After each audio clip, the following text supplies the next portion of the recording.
Welcome to the McCord List today, guys. I'm Rachel McCord. I'm so excited that you are here with me. Whether it is your first time or you've been here many times before, I am happy you belong here. This is a place where you can learn about yourself, have life, and have it to the full. We talk about all things faith, fitness, being a founder, a business person, a parent, all the things. And I'm so glad you're here, you guys. We have a great show ahead for you. We're talking to Amy Caldwell, author and beautiful speaker on the topics of really overcoming pain and trauma in the past, especially when it relates to church hurt. We also have Danny Fashionfield. He is an actor, and when you see his resume, y'all, you're gonna be twitching. It's crazy. I cannot wait to hear what he has to say. And earlier today, you guys, I got to sit down with my good friend Ray Williams, and we were doing an interview for Spectrum News about how content is key in this time frame. So you don't want to miss this conversation, you guys. It was so much fun. It's going to be airing on Spectrum News, and of course, with me leading the McCord List Media Network, I was super honored to be featured as an expert talking about why building your brand, sharing your message with the world is so important. That's what we help people do every day. Don't miss this episode, guys. We'll be right back. I'm Rachel McCord on the McCord List today.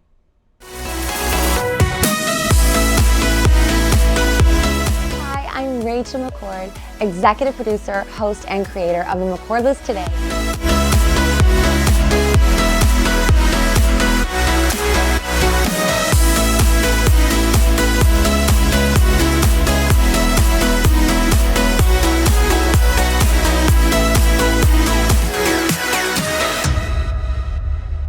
Welcome back to the McCord List today. I'm Rachel McCord, sitting down with entertainment journalist, author, and pop culture expert, Ray Williams. Thank you so much for being here. Thank you. I'm so happy to be here with you. I'm excited. So we just got to do a little behind the scenes interview because, of course, you are a correspondent for Spectrum News. Yes. Can you talk about that role? Yeah, so I'm an everything person there. So I work on stories that move me, that I'm passionate about.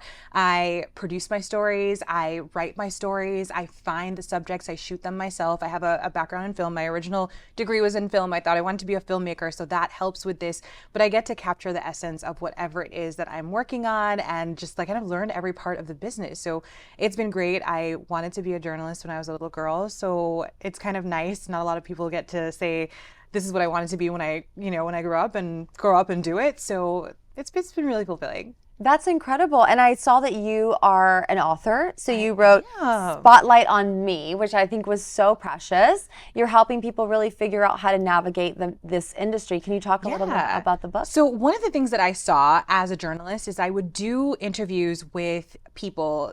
I mean, not necessarily, I do a lot of celebrities and a lot of entertainment people, but just like everyday people who had a story to tell, who had a mission, who were doing great things, and they wouldn't portray it as well as they could because they just weren't used to being in front of the camera. They were kind of self-conscious. They kind of didn't know how to express themselves. And so I really wrote this book for people like that, business people, entrepreneurs, anybody who has a story to tell that's not necessarily like an on-camera person. You know, people always go, oh, I have a radio voice or something like that. But for those people to get the confidence and to get the tips and the tools to rock their interviews and really sell their businesses, because at the end of the day, we were talking about this earlier, social media itself is just the catalyst for everything. So if you don't have a presence, you're not going to be seen maybe as well as the next person. So that's why I wrote that, and I filled it with lots of like fun anecdotes, just little kind of stories about things I've learned in my journey in the media industry, how I started, the very first show I worked on, just all the little things I've learned along the way, just to show people that even though I'm a media professional and I've been doing this for a long time, that it is still something that I work on every day and something that I learn about and that I make mistakes so they can see that, it's okay to do that too. I love that. What do you think are some of the number one, number two mistakes that people make when they're trying to get in front of the camera and share their voice? Yeah, I think people think you have to be perfect. I think people think you have to have, this voice, and you have to have this presence, and you have to do it perfectly. And really what people crave is authenticity. So the more authentic you can be, the better. So that's a number one mistake. And then people get hung up on the mistakes that they make. So the ums, the ahs, those kinds of things. So the book addresses those things both. So the confidence that you just have to be authentic, but also how to get rid of those ums and those ahs, and how to, just carry yourself in a different way. Just even some tips. I interviewed a designer from Project Runway who won Project Runway a couple years ago, to get her take on just things to wear, and not styling you, but just little tips, like maybe you don't want to wear certain patterns if you're this. Maybe you want to consider the type of interview. If you're going to be from here up and you have on, a tube top, then we don't know if you have on You're a not top. going to look very dressed. Exactly. So just those little things that you wouldn't consider unless you have been in media, just so people have that confidence to say, okay, I can go out there and do it now, because at least I have the basis of it. That's incredible. Now, how do you stay confident on these big stages? Because I know you are tackling those conversations. Oh, yeah. But you've obviously been on tons of red carpets, interviewing A-listers all the time. That's your job. How do you deal when you feel the nerves? I really just buckle down and know that this is where I'm supposed to be. There's not one thing I can think of in my life that I haven't been able to look back and say, I was supposed to be there. This was supposed to happen at this time. And so knowing that, when I'm in a situation where I'm just like, oh my gosh, like, what am I doing? I think, no, I'm supposed to be here. I can't see it right now. I don't know why, but this is where I'm supposed to be. So that already helps me to just, kind of just be like, okay, I'm supposed to be here. But the other thing too is I get in a zone. I have trained myself, and this is something you can actually do. This is not just me. Like, you can train yourself to get in a zone where you are the only person there. It's you and what you're doing. And so when I start doing interviews, my producers will laugh at me because I will miss all kinds of outside cues, because I'm right here. I'm zoned in with that person. Nothing else in the room matters. Nobody else in the room matters except for me and the person I'm interviewing or talking to, or what I'm doing at that moment. So that's been a big help. And that's something that I've worked on over time to train myself to do, so that I can just kind of, they say put the hater blockers on. Not necessarily the haters, but just put the blockers on. That's so good. Wait, so how do you do that? How do you hone in and zone in like that? Yeah. So it started off with just being at, like, red carpets especially. So if you've ever been on a red carpet, you'll know that there are 10,000 things happening. There are people running this way. Your producers are tapping you on your back. Somebody's talking to you. You're trying to look at the person who's coming next. And so I just trained myself to start really small, to be like, okay, I'm talking to this person. What is this person wearing? What do I like about this person? Just focusing in on that other person and kind of getting in the, like, oh wait, her shoes are really cool. And that helped me to kind of zone in and start there. And then I expanded it. So, okay, I'm looking at this person and I know that we're going to talk about this, and it doesn't matter who's coming down. So I think it's just it's just practice. It's just repetition of just focusing on one thing. And it's not always easiest for me because I do have ADHD. So even sometimes having the IFB in my ear when producers are talking to me, that's just something that I've trained myself to work on. Okay, when you hear the count, if they start counting at 10, you don't hear anything until 5. So 5 is my cue. 5 is when I know I listen. 5 is when I perk up and I know I end my sentence in 5 seconds flat, which I'm good at doing at this point. So, and that's one of the big things in my book actually, is practice, is just practicing these things over and over and over, and, practicing in front of the mirror. Sometimes when I go on air, I, do my segments in front of the mirror. I'm not attached to them being perfectly how I rehearsed them, because it's not necessarily a rehearsal. I'm not doing it exactly as that, but I'm practicing. I'm getting the flow of how I want to feel, how I want to say, oh, I like when I put my shoulder this way. Oh, I like when I, my hair goes this way. So just practice. Wow, what a professional. It's so fun talking to you, Ray, because I feel like you really understand what it's like to be in front of and behind the camera. You obviously do so much in post-production, the editing, the producing to really create the concept, pitching your talent. I mean, you really are doing it all. I think about how with the McCordless Media Network, what we've been really doing is focusing on how to find these voices and highlight them. But I noticed that a lot of the challenges kind of come into finding the confidence to share your voice, to know that your voice matters, what you have to say matters, and there's something to be said that needs to be out into the world. Yeah. And then being able to practice and get more and more comfortable, be comfortable in the uncomfortable, get comfortable in the imperfections, because I think that is a huge piece of it. Yeah. I love when you're sharing also about how you're doing so many pieces. Do you think that producing the segments and also editing them is helping you as it comes to being on camera talent? I think so too, because I do get to see what people look like and how people say things. And when people talk in sound bites, for example, that's something you'll hear, like, oh, we speak in sound bites, give people bite-sized things to edit in. And I get to see what happens when people don't do that. If they ramble on too long and I have to edit it, it means that, not that it's impossible, but that they have to cut me in the middle of a sentence. And I don't want that necessarily, because I want to be able to get my point across. So it just helps me with both, with just looking and seeing what people are doing, and also gives me the tools to advise people to say, hey, if you had wrapped this sentence here, or if you had made this point like a little clearer here, it helps me when I'm actually interviewing people to give them that feedback, because I do have the opportunity to re-record things and help people be their best selves.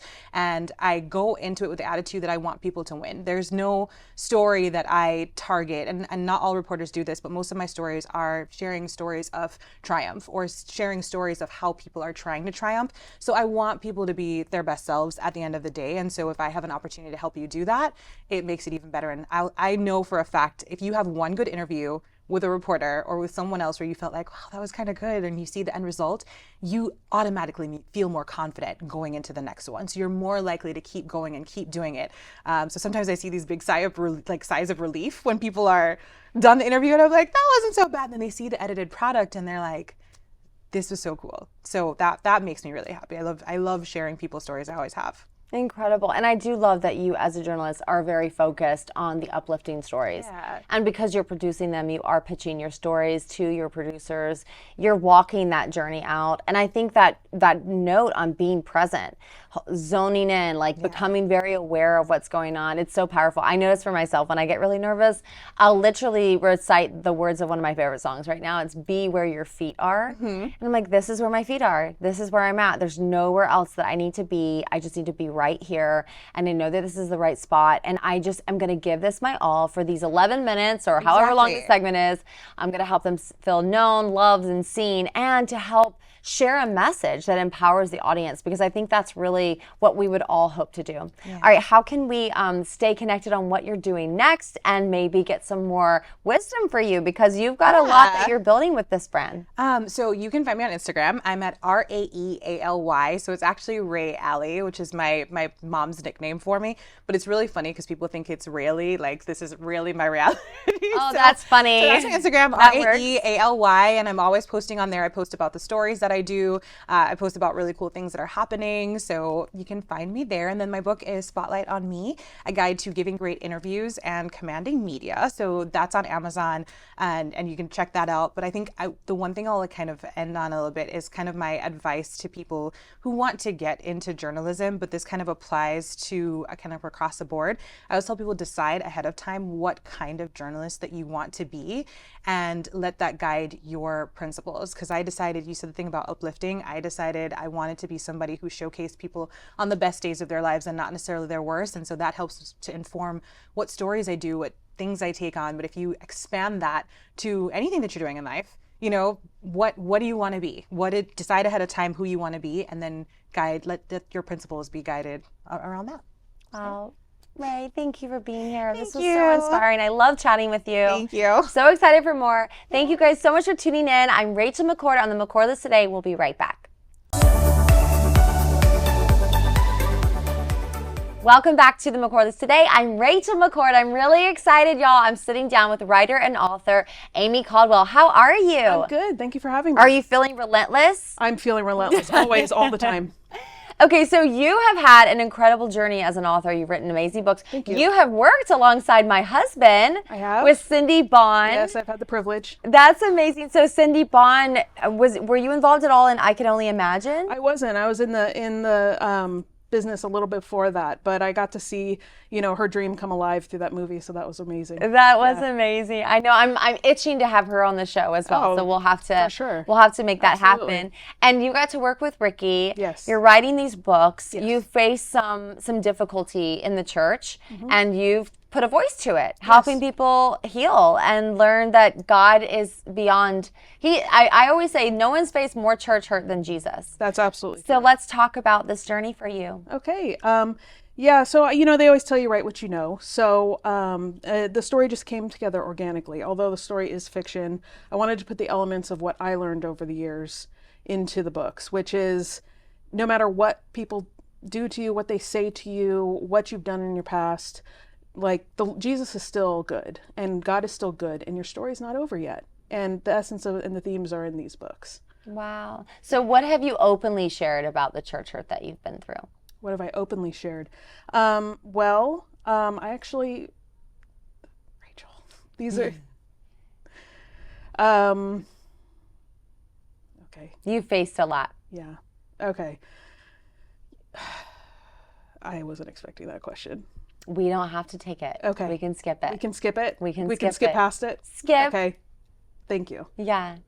What do you feel like is the lesson that you want people to learn who have faced church hurt in their lives? I want people to know that that God is good even when his people are not. Wow. I feel like it's interesting because, you hear a lot of words about don't take the Lord's name in vain. Right. And I personally have dealt with a lot of church hurt as well. Okay. Since I was a little girl. Sorry to hear that. And thank you. Well, what did you say? It happens, right? Yes. But, I think that there's something really beautiful about opening up your heart instead of closing it off. Right. And acknowledging that even in the midst of these moments, which are so hard to comprehend, that you actually hear his voice louder. Because I personally believe that that is what taking his name in vain is. It's trying to represent him, but maybe in making the wrong choices intentionally. Right? Because we all make mistakes. I think that's different. There are mistakes all the time, and there's a call on our hearts to be a good steward of what we're learning. And we're all just messy people, right? God loves broken vessels. Right. He uses us. How have you felt like he has used your story and these books to transform people's lives? Well, there's a character, the characters in the book are Oakley and Maeve. And Oakley is a young adult who is the daughter of a celebrity church pastor. And there's a lot of hypocrisy that, she has become accustomed to.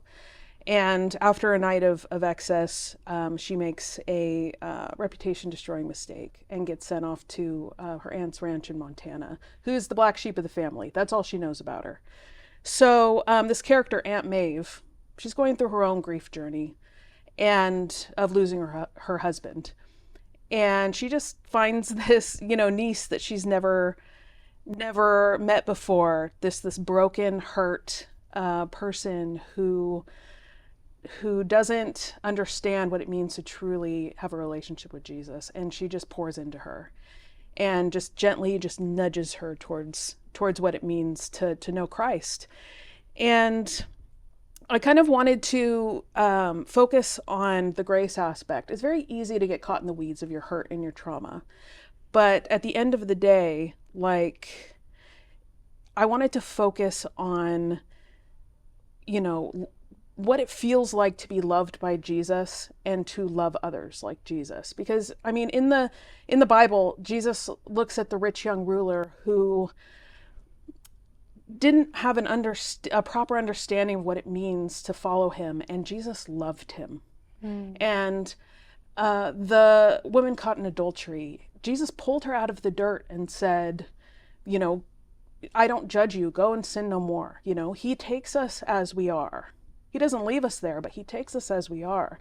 And I think, the essence of that, of just bringing more love and more Christ-likeness, is hopefully going to bring people closure. I wanted the main character of the book, Maeve Calloway, who's the aunt. I wanted, when she spoke into Oakley's life, I wanted it to feel like, to the readers, that she was speaking to them and hopefully bringing them closure, and just a reminder that Jesus loves you. Jesus loves you where you're at. Wow. Despite it all. Despite what you've done, despite what people have said about you, how people have misused God's word in a way that, doesn't represent him. Your story isn't over yet.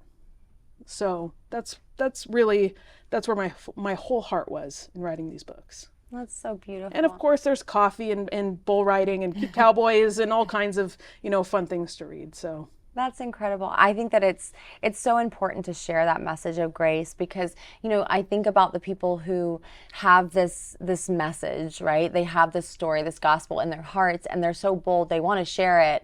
But then there's usually some challenges along the way that we're faced with. And, there's probably no other area where there's more spiritual attack than that Yes. place. Right. So I think that there's so much of that where we can have the best of intentions and then drop the ball, like really fumble. absolutely. And so I feel like by you sharing these stories and helping people understand that you can recover from that type of church hurt and that you can actually go on and live the life that you were created to live, finding the grace and the love and the acceptance is really the key to God's story. I was one time at the beach, I'm not even joking, and I was seeing, you know, those like fire and brimstone pastors who like scream at you? Yes. And I was just so disturbed. In my heart, I was just so sad because I was thinking, you know, I want to believe, of course, that their intentions were so beautiful and so great. Absolutely. But I just felt the process, the way in which they were doing it was like so upside down. And I was walking and I was like, I saw this woman who was a part of it. And I was like,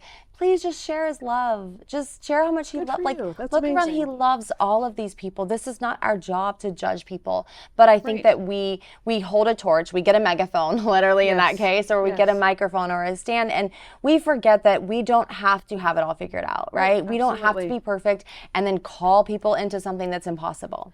Well, and that's what the story goes on to be in Steadfast, is that change doesn't happen overnight, and growth is slow, and you know, we still make mistakes daily, and the Lord is still shaping you. And so a lot of times we just need to give people grace. We're responsible for the grace that we give to others. Like, we are the ones that are responsible for putting out that message. We can't control anyone else. And then Relentless is about forgiveness and setting boundaries with complicated relationships, and that biblical forgiveness does not always mean reconciliation, and that has to be a work of the Lord. So yeah, I mean, I hope that message comes across. It's different. Many people aren't writing this, many people aren't confronting these issues, and I hope that I've done so with, you know, a lot of grace. That's amazing. What do you think is the number one thing someone should do when they face church hurt so that they can heal? Well, I would suggest finding a church that does speak your values and does speak the Word of God and does love people the way that you know that people need to be loved. Find that place and find the people that are going to speak into your life. And don't be ashamed. I think people need to speak out. Accountability happens when we speak out and when we don't just hide away in the shadows. Like, the main reason why some of this happens is because there's no accountability. So speak it, you know, live differently, and just trust the Lord that He's going to bring you through it to the other side. That's so beautiful. Wow. So you worked on projects with my hubby. You've Yes. done film, television. Now you've got your books.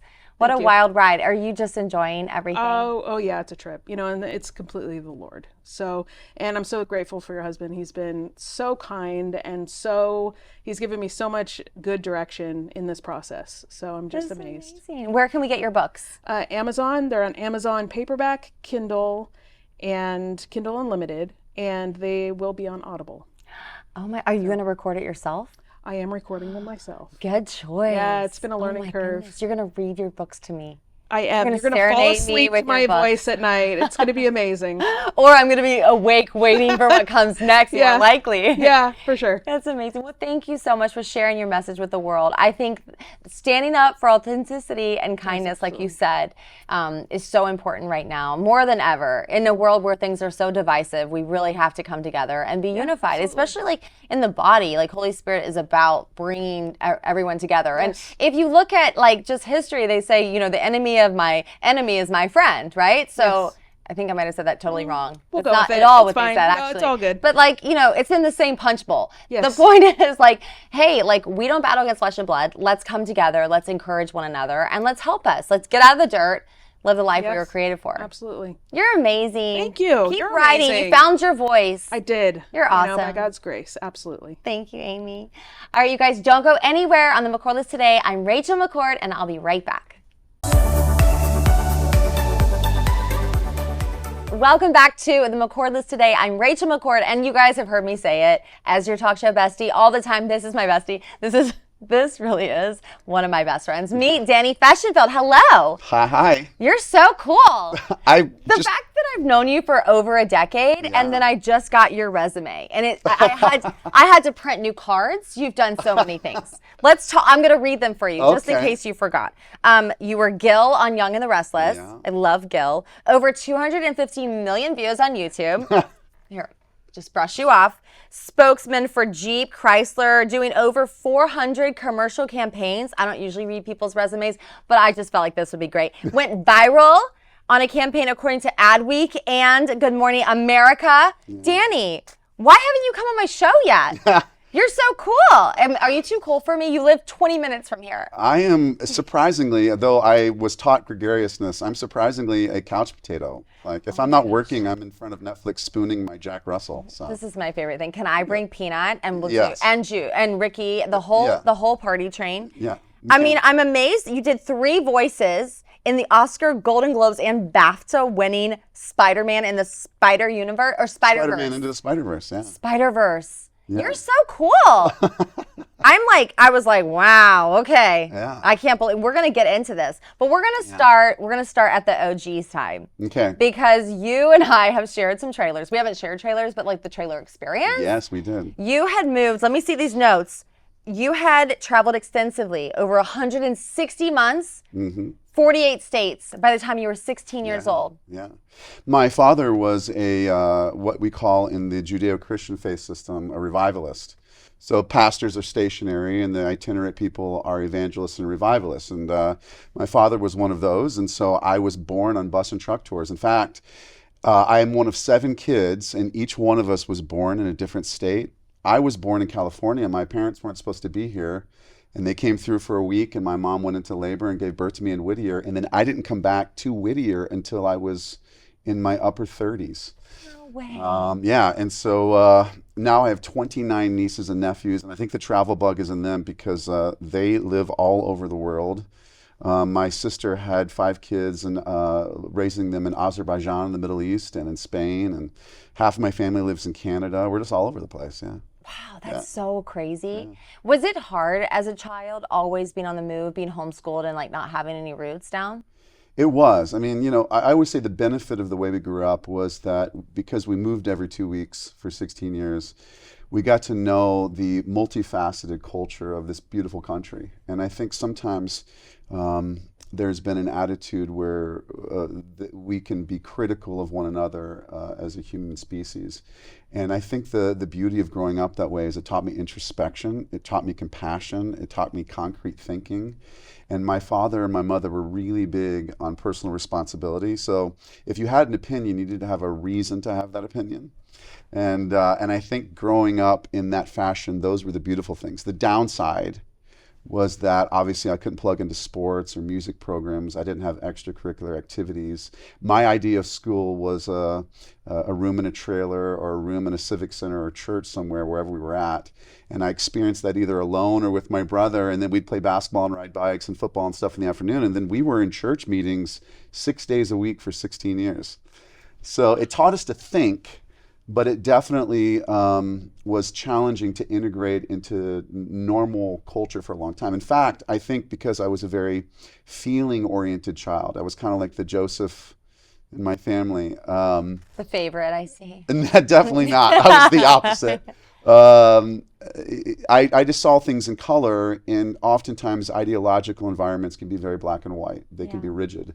And so it took some time for me to really understand how to break out of my emotional intensity and clamming up inside. In fact, I dealt with generalized anxiety disorder up until I was about 30, heavily, because I felt so deeply and had such a creative force inside of me, but I didn't know how to make friends and communicate because I didn't learn those skills the way other people did. I knew how to be in front of people, I knew how to perform, but I didn't know how to be interpersonal, and so that took a while.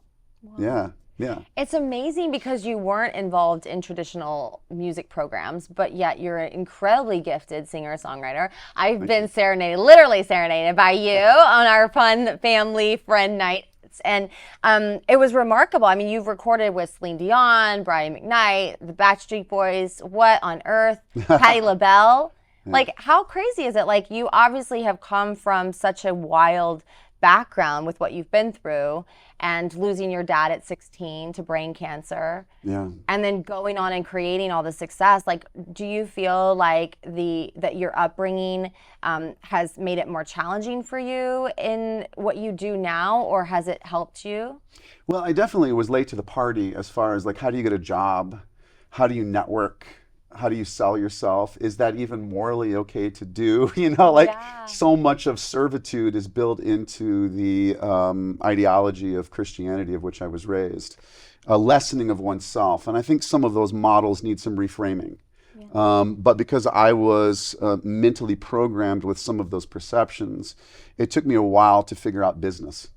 I always tell my nieces and nephews, at least get a minor in business, though I would suggest you all get a major in it if you're going to go to school at all. Otherwise, just start a business. They have so many tools at their disposal these days that, I had a nephew that started his own business when he was 9 and bought his first house in cash when he was in his early 20s. What? What was his company?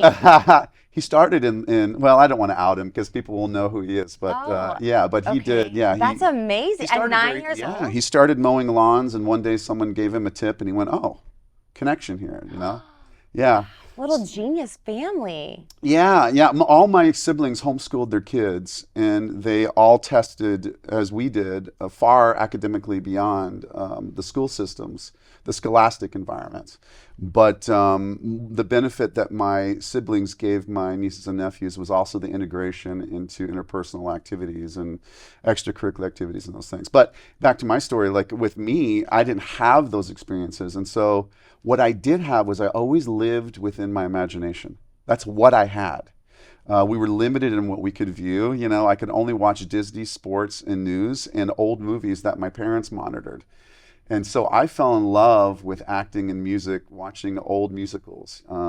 Danny Kaye and Gene Kelly and those types of guys were the people that I modeled myself after. I would slow dance with myself in my Piscean environment alone. I'd be like on the treadmill singing at the top of my lungs. Like that was my thing. And I was always an athlete, but since I couldn't try those endeavors out, I kind of channeled it all into singing and acting, and it just made sense when I got older. Wow, that's amazing. Yeah. How would you do it differently if you were a parent right now?